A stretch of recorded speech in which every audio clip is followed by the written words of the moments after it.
Hello दोस्तों, मेरे YouTube channel में आपका स्वागत है। आज हम जानेंगे PDCA क्या होता है, PDCA का इतिहास क्या है, PDCA का यूजेस कहाँ कहाँ होते हैं और PDCA का जो मुख्य लाभ हैं वो कौन कौन से होते हैं। चलिए हम चलते हैं PDCA के इतिहास के विषय में, यानी हिस्ट्री ऑफ PDCA। PDCA को हम प्लान डू चेक एक्ट के नाम से जानते हैं। यह एक गुणवत्ता प्रबंधन और निरंतर सुधार करने की अवधारणा से हुई है। इसका विकास कई प्रमुख विशेषज्ञों के योगदान से हुआ था, जिनमें दो प्रमुख नाम हैं, वाल्टर एस स्वेहार्ट और डब्ल्यू एडवर्ड डेमिंग। जो हमारे वाल्टर एस स्वेहार्ट थे, ये एक अमेरिका वैज्ञानिक थे और बहुत बड़े संख्याविद भी थे। इन्होंने सन 1930 के दशक में PDCA को विकसित किया, जब इसका नाम PDSA के नाम से जाना जाता था। उसके बाद जो हमारे दूसरे वैज्ञानिक हैं, डब्ल्यू एडवर्ड डेमिंग, इन्होंने 1950 के दशक में, ये भी अमेरिका के वैज्ञानिक थे, इन्होंने जो स्वेहार्ट ने अवधारणा दी थी उसको विकसित किया और उसे PDCA के रूप में लागू किया और जापान के कुछ कंपनियों में इसका यूजेज किया, जिससे कि उसमें बहुत सारे सुधार की और क्वालिटी इम्प्रूवमेंट दिखे। उसके बाद धीरे धीरे यह PDCA 1950 में जितनी जापानीज कंपनियां थी, हर एक कंपनियों में विकसित हो गई और यह हर एक कंपनियों में नॉर्मल रूप से यूज होने लगा। PDCA से ही टोयोटा जो हमारा TVS प्रणाली थी और काइजन, इसका जन्म हुआ था। सन 1960 से 1980 के बीच में PDCA का पूरे जापान में जितनी भी कंपनियां थी, हर एक कंपनियों में इसका प्रचार होने लगा और हर कंपनियों ने इसको अपनाया। और 1990 के दशक में PDCA को लीन टूल्स, जो लीन मैन्युफैक्चरिंग होती है, उसका एक प्रमुख उपकरण के रूप में इस्तेमाल किया जाने लगा। आइए हम जानते हैं कि आखिर PDCA होता क्या है।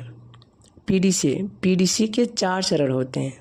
पहला चरण होता है हमारा प्लान का मतलब है, जब भी हम किसी भी कंपनी में या किसी भी क्षेत्र में वर्क प्रोसेस करते हैं तो उसके लिए हमें सबसे पहले एक प्लान बनाना होता है।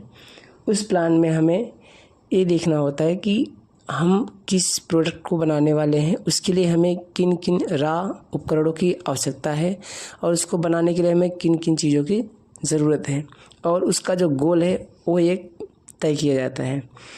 इसके बाद जब हमने प्लान क्रिएट कर लिया, प्लान के लिए जो भी चीज़ें हमें थी, हमने उसको सामग्रियों को सारा एकत्रित कर लिया, फिर उस पर हम क्या करते हैं, कार्य करते हैं, काम करते हैं। और काम करने के बाद उसको सबसे पहले हम छोटे पैमाने पर वर्क प्रोसेस करते हैं, जिससे कि हमें उसका रिजल्ट मिल जाए। जब उसका रिजल्ट मिलता है, फिर उसको हम क्या करते हैं, चेक करते हैं कि इसका जो रिजल्ट है वो ओके है या नहीं। यदि उसका रिजल्ट अच्छा है तो हम क्या करेंगे, उसको और बढ़ाएंगे, और यदि उसका रिजल्ट अच्छा नहीं है तो हम उसमें सुधार करेंगे। ये होता है हमारा चेक करने का प्रोसेस। इस तरीके से उसका एक्शन होता है कि उसको हमें बड़े पैमाने पर लागू करना है या नहीं। अगर उसमें कुछ डिफेक्ट्स आ रहे हैं तो उसको हम क्या करेंगे, उसमें सुधार करने का प्रक्रिया करते हैं। ये होता है हमारा PDCA। आखिर PDCA का उपयोग कहाँ कहाँ होता है। PDCA का उपयोग होता है क्वालिटी इम्प्रूवमेंट के लिए, बिजनेस मैनेजमेंट के लिए, प्रोजेक्ट मैनेजमेंट के लिए, हेल्थ केयर के लिए, एजुकेशन से IT क्षेत्र में, मैन्युफैक्चरिंग और प्रोडक्शन क्षेत्र में, कस्टमर सर्विस के रूप में भी।